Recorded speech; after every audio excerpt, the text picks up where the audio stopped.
إن الحمد لله وحده الصلاة والسلام على من لا نبي بعده وبعد اللهم صل على محمد وعلى آل محمد كما صليت على إبراهيم وعلى آل إبراهيم إنك حميد مجيد اللهم بارك على محمد وعلى آل محمد كما باركت على إبراهيم وعلى آل إبراهيم إنك حميد مجيد رب اشرح لي صدري ويسر لي أمري واحلل عقدة من لساني يفقه قولي سبحانك لا علم لنا إلا ما علمتنا إنك أنت العليم الحكيم. Yes, following the report. But okay, which phase are we in? This Are we time. still in the decline, the phase of No. decline, or are we in the Renaissance?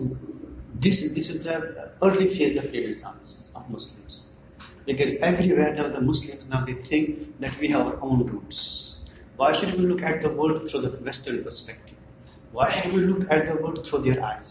We will look at the world through our own eyes, through the eyes of Islam. So this revival is now in every country of the world, in every Muslim country, especially the youth. Because of the First World War, right? Because Not only First World War. Sorry, what was your question? no, because we were under the Ottomani, right? Yes. The Turks, but the Turks during the First World War, Gave up the caliphate. The no, caliphate. because they supported Germany, and Germany Yes. kind of had, so they had to give up all the land. So that's why most of the Muslims Exactly, It was that's- cut up That is one of the like a main piece reasons. of cloth.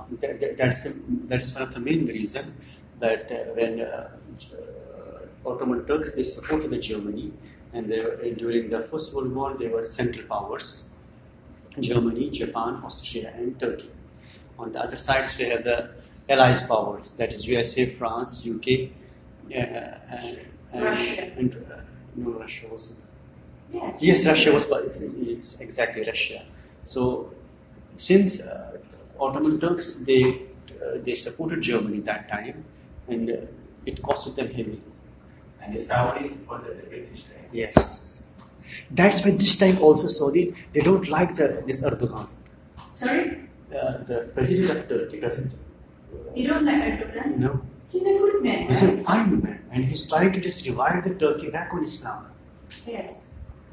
Saudi, no, right? And it is the Saudi Arabia which first of all just stayed away from the Khilafah. Saudi Arabia, this king is not good. The Yes, one what? that died was better.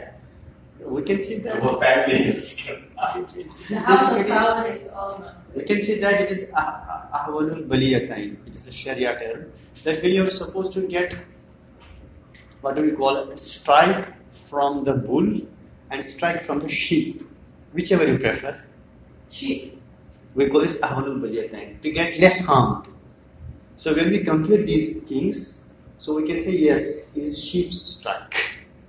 The one who died. No, this one. This one.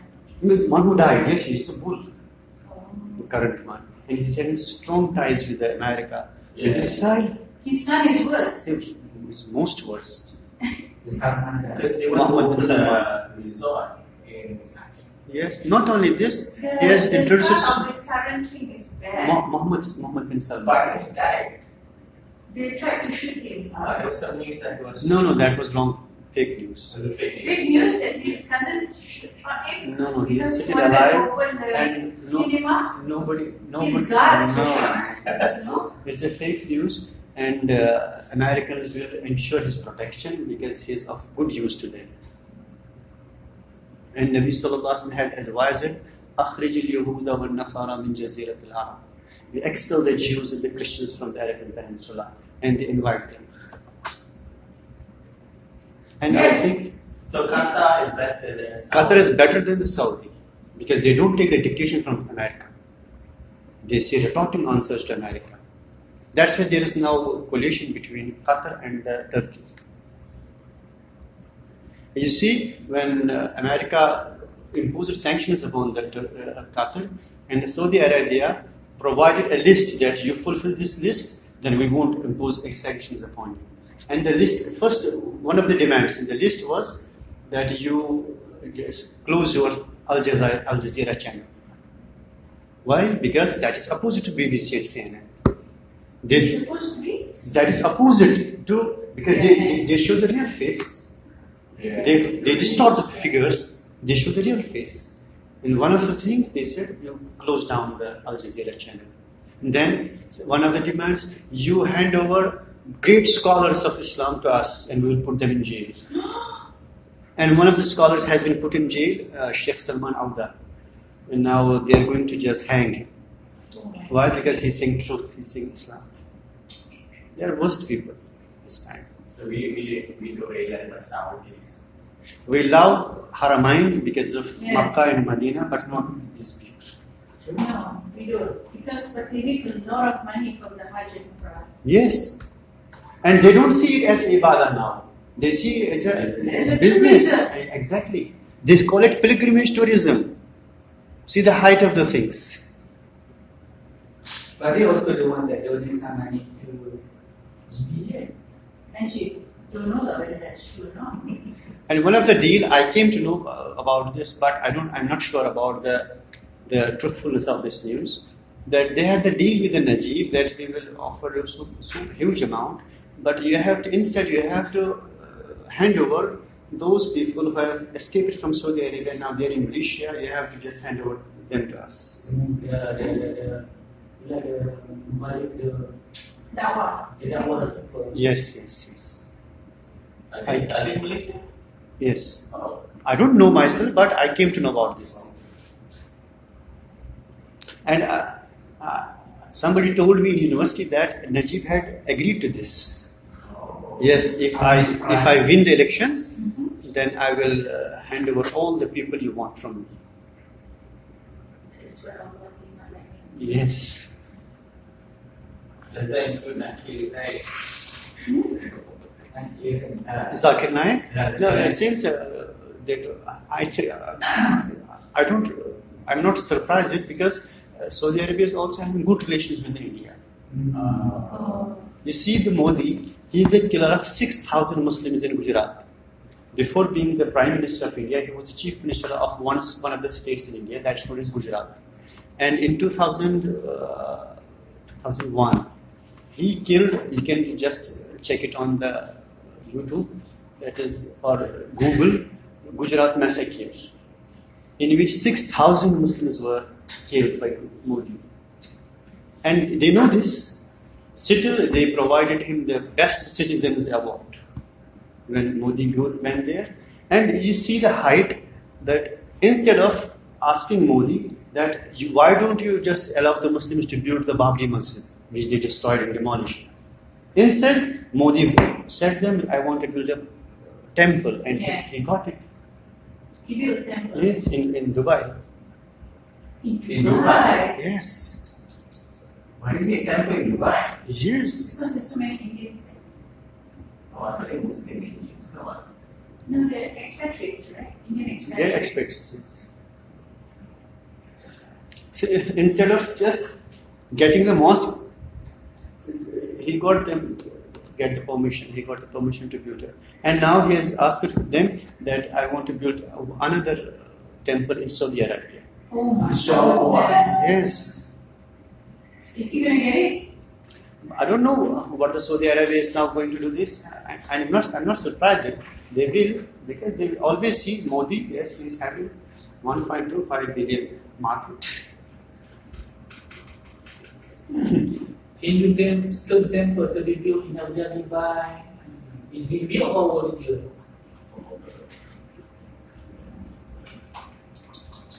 Okay. Now we will move to the hadith. Otherwise, one more will be left today. Inshallah, next 2 sessions we will complete this hadith. Inshallah. Bismillahir Rahmanir Rahim. عن ابن عباس رضي الله عنهما أن رسول الله صلى الله عليه وسلم قال: لو يؤتى الناس بدعواهم لادعى رجال أموال قوم ودماءهم، لكن البينة على المدعي واليمين على من أنكر. حديث حسن رواه البيهقي وغيره هكذا وبعضه في الصحيحين.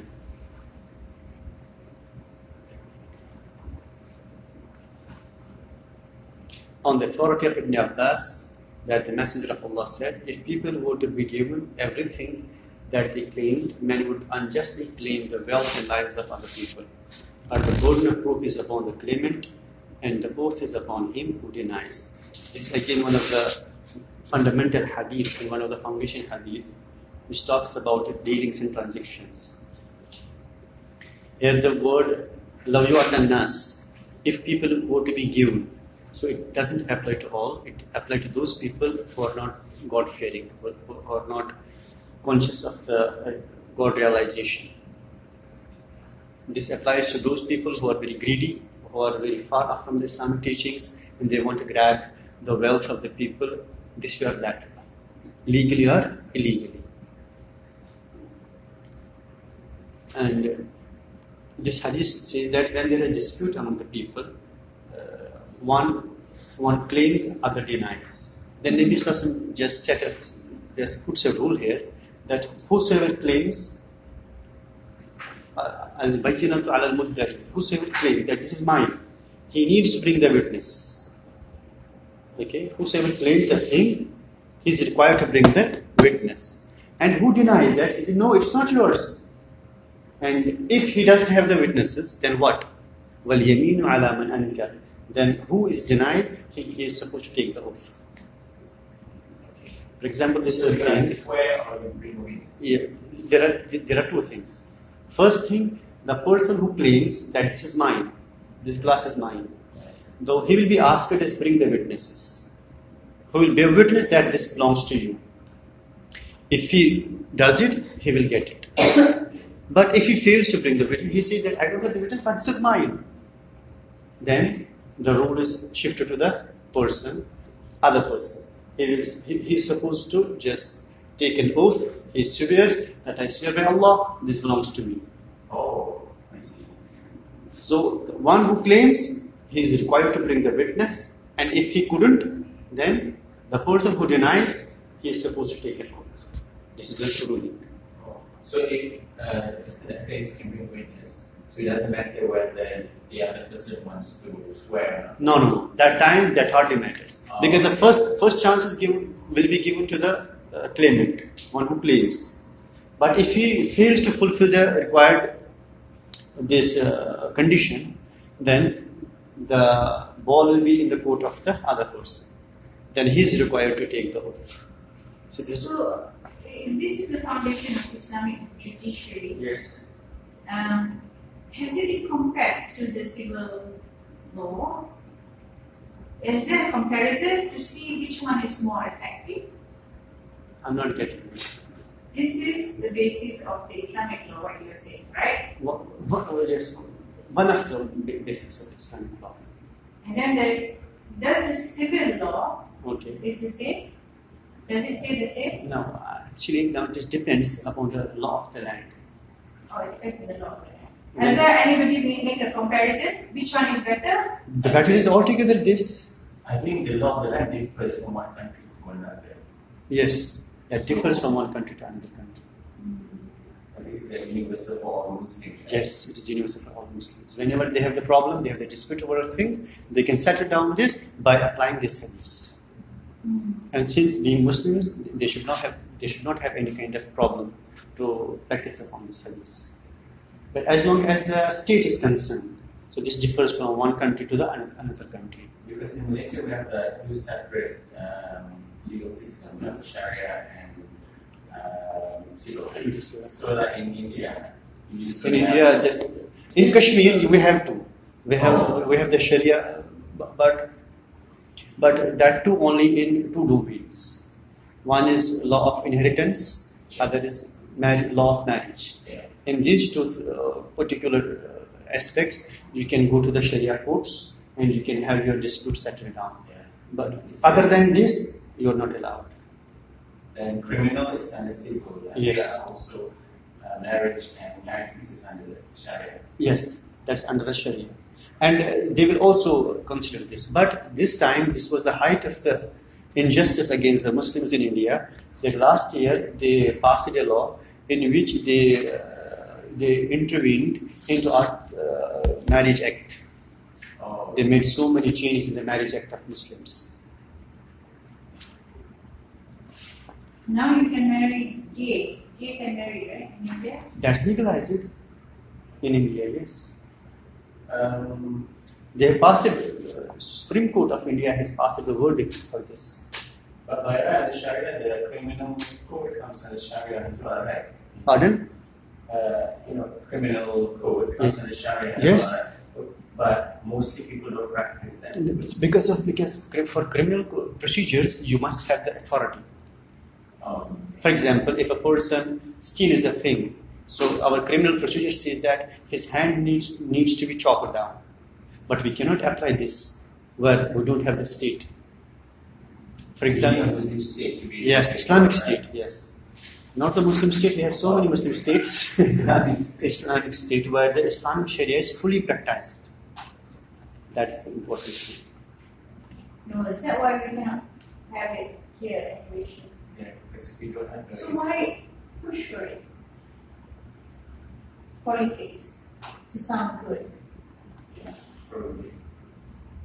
That's why actually the problem is that we have two classes of the people so far as education is concerned. One, ulama, they get their education from madrasa. Another, the elite class of the society, they get their education from the English medium schools, and that too who are highly influenced by the Western curriculum. And it is these people who are the trendsetters of the society. Who are the trendsetters? Yes, they set the trend for the society, and it is these people who are at the helm of the affairs, and Who are at they're at the helm of the affairs, and they have the bridle of the governance. They govern the people, but unfortunately, they don't know anything about this Islam. Yeah, this is a problem in Pakistan. In every Muslim land, not only Pakistan, you see Pakistan, not to talk about India, Even in Bangladesh. Malaysia, it's the same. In Malaysia, definitely. But settled in Malaysia, in Pakistan and Malaysia, settled, alhamdulillah, as compared to other countries, or other Muslim countries, they're quite better. I think Much it requires a big number of Muslims to understand Sharia. Yes. Especially which class who govern the society. That elite class needs to be trained Islamically. Because they know how to run the government. And the ulama, they don't know, because they have isolated themselves, and they have isolated themselves in a way that they have confined themselves to the four walls of the madrasa and four walls of the masjid. They don't have their say beyond the masjid, beyond the madrasa. And as far as these people, parliament is with them, every sphere of human activity is with them. And that is the thing which is a barrier in implementing the Sharia in Muslim countries, in Muslim lands. Then we have the hadith. عن أبي سعيد الخدري رضي الله عنه قال سمعت رسول الله صلى الله عليه وسلم يقول من رأى منكم منكرا فليغيره بيده فإن لم يستطع فبلسانه فإن لم يستطع بقلبه وذلك أضعف الإيمان. Yes, translation. 34th hadith. And the authority of Abu Sa'id al-Khudri, the Messenger of Allah says, whoever of you sees an evil, let him change it with his hand, and if he is not able to do so, then let him change it with his tongue, and if he is not able to do so, then with his heart, and that is the weakest of faith. Whoever sees having knowledge, even if you don't see it. So this hadith talks about Nahi anil munkar. There are two important things in Islam. One is Amr bil Ma'ruf, means enjoining what is good. And second is Nahyu anil munkar, that is forbidding what is wrong.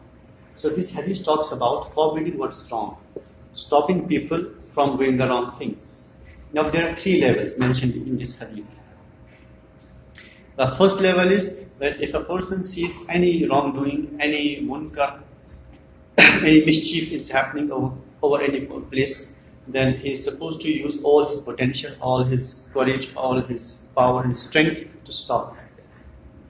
But if he doesn't has that much potential, if he doesn't have the power to stop that very thing, then Nabi Sallallahu said, then there is second level of faith, then he should use his speech against that. That's wrong, this is against Allah, this is against Sharia. And sometimes a person feels fearful. If I say it is against this, I'll get harmed. So I'll get afflicted. So he keeps mum. So at least whenever you see any wrong thing, you must feel in your heart that it is wrong. It is against the Sharia of Allah, against the Deen of Allah subhanahu wa ta'ala. And this third level, Nabi sallallahu alaihi wasallam said that this is the weakest form of Iman. So whenever we see anything which is going wrong, which is going against the Sharia, there are 3 levels. But here one thing, you must remember that when we say that man ra'a minkum munkaran falyughayyirhu biyadihi, this applies to all those munkar, all those wrongdoings which doesn't come under the state state execution. For example, a person is drinking the wine. Yes, we can stop him. We can break the bottles of the wine, but we cannot execute the punishment upon him because it is the discretion of the state. Likewise, a person, he steals something. Then it is not that a group of people, we go and bring him and chop his hand down. No, it is not our discretion. It is the discretion of state. So those things where the state, we need state intervention. We can stop the thing, but we cannot just execute the punishment. It is not our responsibility to execute the punishment as individual or as the group level, because there we need the intervention of the state. So as long as those sins are concerned, where there is no where we don't need a state intervention, then we can use our power and authority. We can use our speech, but at least we have to keep in our heart that it is against the Sharia, it is against the Islam. So this is the crux of this hadith. So if we see any wrong thing, and if we don't even feel discomfort and uneasiness because of that sin, so it means our faith is so weak, now I enjoy this. This talks about the levels of the faith. The first one is stronger, and the last one is weakest. At least the middle path is that we must speak about it. We must use our speech against that thing, that this is wrong, this is against Allah, this is against the Sharia. But what tends to happen is the pious people tend to be judgmental over. Sometimes we have people who are a bit jahil, so they do stuff without knowing whether it's permissible or not. So rather than educating them, so they have a public sort of like That's not but a good thing. that's how they interpret how you. No, it's not in this way. If the sin is carried on secretly, then you must give him advice secretly. If the sin is taken publicly, then at that time you must try to do you must observe one thing, that you should treat the situation the way so that you can bring him more closer to Islam than to just take him away. Yeah, because what then happens is, when you get this, you tend to go away from it. Yes, this way. Yeah. That's why this is important, that whenever you are supposed to make nahi anil munkar, whenever you are supposed to forbid others from the wrongdoings, we have to be very wise. Once upon a time, it is mentioned, one of the scholar, Imam Ibn Abi Dunya rahimahullah, he has written a book on this topic, Amrul Ma'ruf wa Nahy anil Munkar. In this book, he mentions a story that one of the great scholars of Islam, that was Ibn Muhayriz. He was walking along with the students, and they saw a person. He was having his trousers below the ankles. Then the students were very angry that it is haram. Nabi Sallallahu Alaihi Wasallam said, "Ma asfala min al-ka'bayn fa fin nar." Then the teacher in the Ustad, he said, "Stop. Nobody will go to him. I'll go myself. I'll ask him myself." And he went to him. He put his hand upon his shoulder and said, "Oh my son, how are you?" He just began to talk with him, and then he said to him, "Do you know Nabi Sallallahu Alaihi Wasallam has forbidden us from so and so thing?" And the moment he heard the hadith, the person, the young boy, he looked at his ankle, and it was below and he very quickly just raised them above the ankles, and he felt ashamed. Then he came back. Ustad came back to the student and said to them, "If you would go to them if you go to him and you would say to him with anger that you do this, he would never accept your this dawah. So we must be very wise, as Allah subhanahu wa ta'ala also says to the Nabi sallallahu alaihi wasallam in the Quran, Udu ila sabila rabbik. You invite people to the way of your Lord. Bil hikmah, with wisdom. Wal mau'izatil hasana, and with the good advices. And Allah subhanahu wa ta'ala also says to Nabi sallallahu alaihi wasallam, وَلَوْ كُنْتَ فَظًّا غَلِيظَ الْقَلْبِ. If you were the tight-hearted, if you were very much, what we call this, harsh to the people, then nobody would approach to you. فَبِمَا رَحْمَةٍ مِّنَ اللَّهِ لِنْتَبِعُ. It is by the mercy of Allah that you are soft for the people that they are around you. So it is important while making this particular act, we must be very wise, so that we cannot make the people to go away from Islam, rather to bring them closer.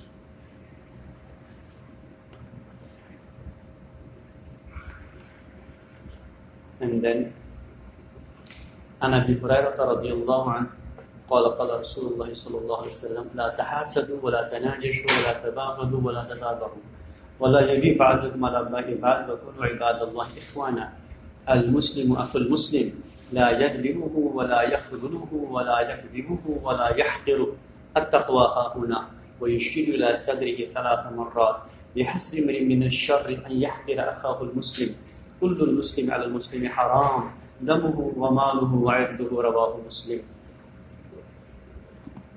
On the authority of Abu Hurairah, who said, the Messenger of Allah said, do not envy one another, and do not inflict prices for one another, and do not hate one another, and do not turn away from one another, and do not undercut one another in trade, but rather be slaves of Allah and brothers. A Muslim is a brother of a Muslim.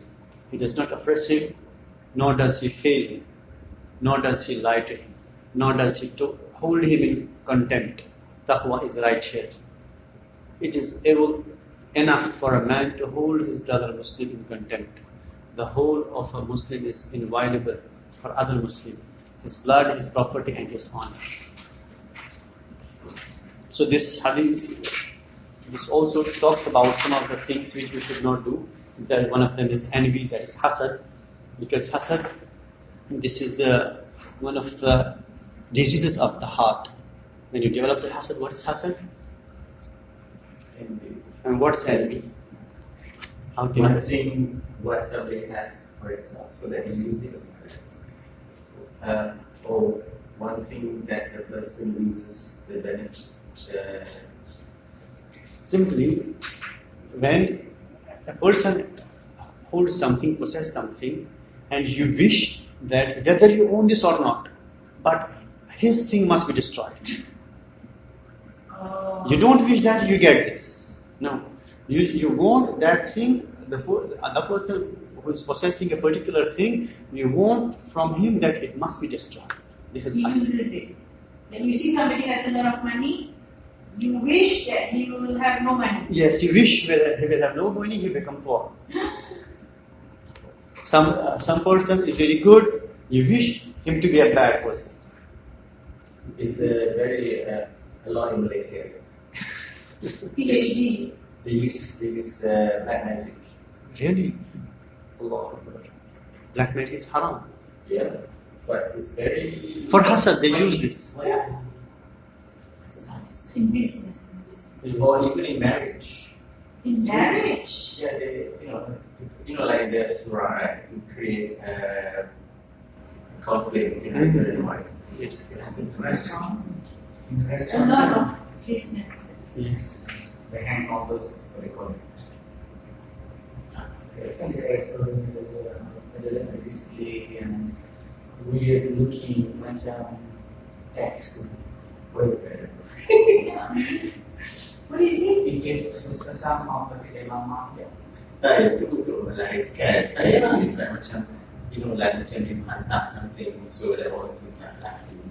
Black magic. Black magic. It's haram black magic. And the penalty of a black magician is capital punishment in Islam. Really? Yes. Can they repent? Yes. They can. Shirk is it? If they practice black magic, that's shirk. There are different levels of the magic. The top level is shirk, kufr, and the lower level is and the major sin. So then another thing which Hadith speaks about, it is inflating the prices, that we call najash. And Nabi Sallallahu has forbidden us from the najash, that we should not increase the prices for good unnecessarily, so that we can get more and more profit. Whatever is a fixed pricing of a particular object in a market, so Isn't it to increase the price of good and he doesn't want it? And he doesn't want it. Yes. What does It means that najash means you are selling different commodities, different objects you are selling now, and there is a fixed price. And now the customer comes to you and he wants a particular thing, but he doesn't want to just sell it for so many reasons.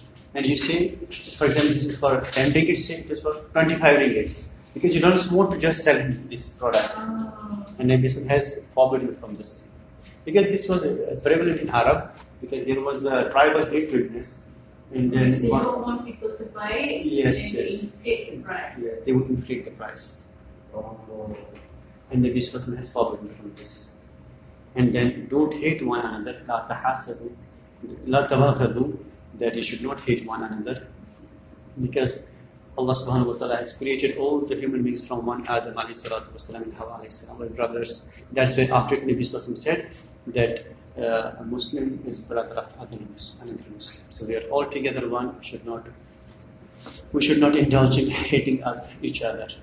And then this hadith also mentioned that the Muslims are those who don't oppress other Muslim fellow beings. And the wealth, life, and the honor of every Muslim is protected and sanctified. So we have to protect the life, honor, and dignity of every Muslim. This is our responsibility. And he does not lie to him, that we should not lie to the Muslim, and then does not hold him in contempt, that we should not despise other Muslims. We should not feel them they are belittled, that they are mean, they are base, they are nothing. And we have to always respect the Muslims. Subhanallah wa bihamdihi, subhanakallah wa bihamdik, ashhadu an la ilaha illa anta, astaghfiruka wa atubu ilayk. Subhana rabbika rabbil izzati amma yasifun, wa salamun alal mursaleen, walhamdulillahi rabbil alameen. Wassalamu alaikum wa rahmatullahi ta'ala wa barakatuh.